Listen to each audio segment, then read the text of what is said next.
Hello guys! Hello! This is for Scorpio. Scorpio, welcome dito sa aking channel. Alarin 888. Welcome. Alamin natin ang second week of December 2025. Ano ba, Scorpio, ang message na kailangan mong marinig? Alright, so Scorpio.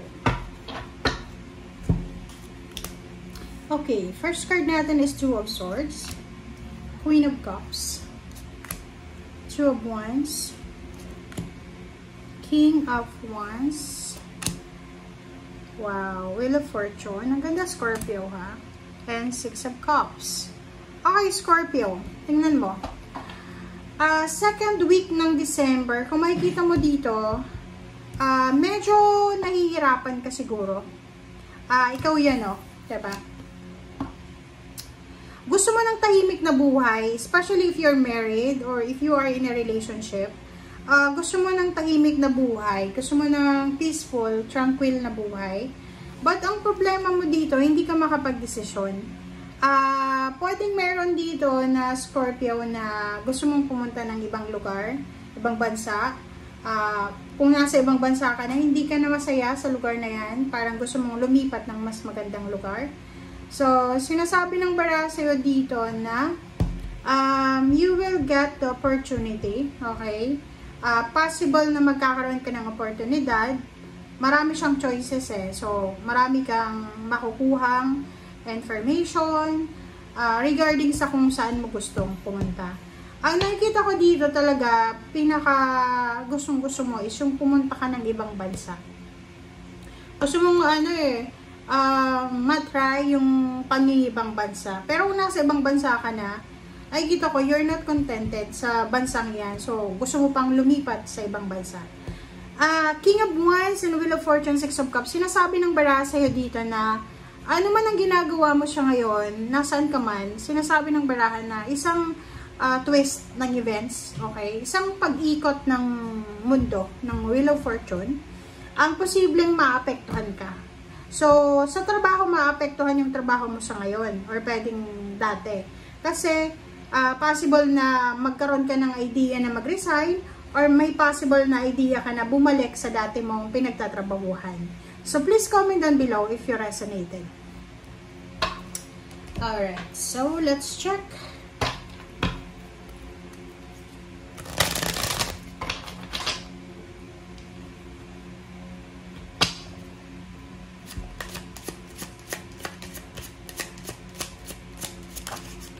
Okay, Nine of Pentacles.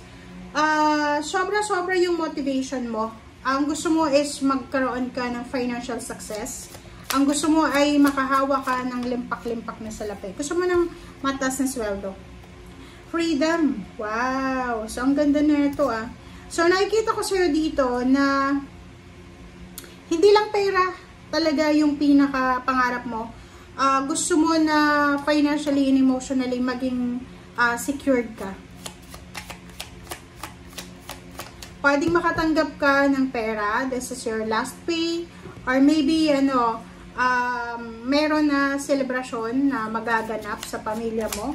So, kailangan mo ng pera. Or yung perang hawak mo, ay gagamitin mo siya para sa isang celebration. Eight of Cups. Travel talaga to eh. And Two of Pentacles. Nakikita ko sa'yo dito na sa linggong ito ay kailangan mong mag-travel. Kailangan mong mag-travel or kailangan mong bumiyahe para sa pera. Kailangan mong hanapin yung pera kasi may pinaghahandaan ka eh. Maybe wedding. Ano ba yung pinaghahandaan mo?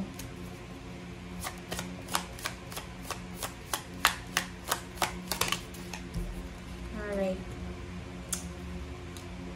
Wow. Bakit ganon? So, yung iba naman sa inyo dito, kailangan yung kumilos eh. Kailangan yung kumilos, kailangan yung maghanap ng trabaho kasi may posibilidad dito na bumalik ka sa dati. Kung dati ay wala kang trabaho, unemployed ka, tas wala kang pera talaga, nagkaroon ka ng magandang trabaho, tapos balak mong mag-resign, mag-iingat ka kasi pwedeng bumalik ka sa dati.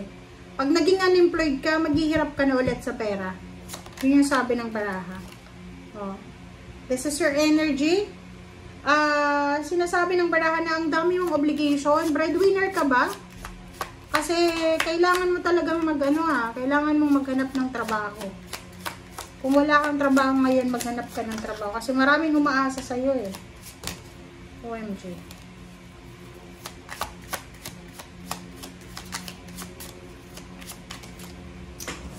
Okay.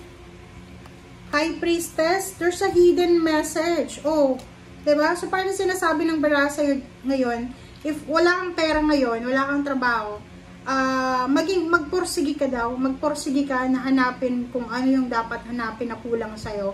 Kasi, lahat ng yan, ang mga sacrifices mo, ay hindi yan masasayang. You will receive recognition, salary increase, or tataas yung posisyon mo. So, wag kang basta-basta mag-iisip na mag-resign or lilipat ng trabaho. Kasi, magugulo yung yung sistema mo yung momentum ng buhay mo pag ginawa mo yan, lalo patapos na yung taon.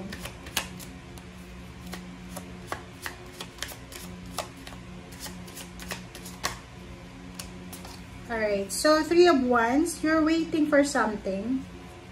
Okay, so may hinihintay kang closure.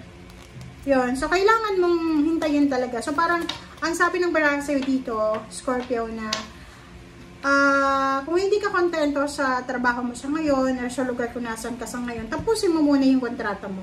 Okay? Mag-iingat tayo sa mga tao na parang yayayain ka na mag-abroad, yayayain ka na mag-travel, yayayain kang lumipat ng trabaho, kasi hindi mo maasahan sila kasi hindi sneaky yan Okay? Yung taong yan na parang niyayaya ka na umalis yan sa pinagtatrabahuan mo, ay hindi siya makakatulong sa'yo. Kasi iba yung intention niya Pag nalaman niyang nakapag-resign ka na, hindi mo na yan makukontak. Okay? Ingat-ingat ka.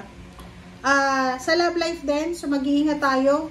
Mag-iingat yung iba na nasa long distance relationship kasi pwedeng may mga third party kayo na ma-encounter. Agad-agad maniniwala, guys. Okay? 8 of Pentacles, this is money, this is so, sinasabi ng baraha sa'yo, kung may trabaho ka, dalawang beses na to kung may trabaho ka daw, kailangan mong proteksyonan yung trabaho yan. Okay, huwag kang magre-resign, yun yung pinaka-bilin sa'yo. Okay, isipin mo na, kailangan mo ng trabaho para sa obligations mo, lalo na kung ikaw ay breadwinner. Okay, maraming pera yung posibleng darating sa'yo kung itutuloy mo itong ginagawa mo sa ngayon. Pag hindi ka nag-resign, may matatanggap kang pera. Tataas yung possession mo, or maybe this emperor is pwedeng bibigyan ka ng mga benefits ng company or kung ano man yan na pinagtatrabahuan mo. Okay? Thank you guys. Bye!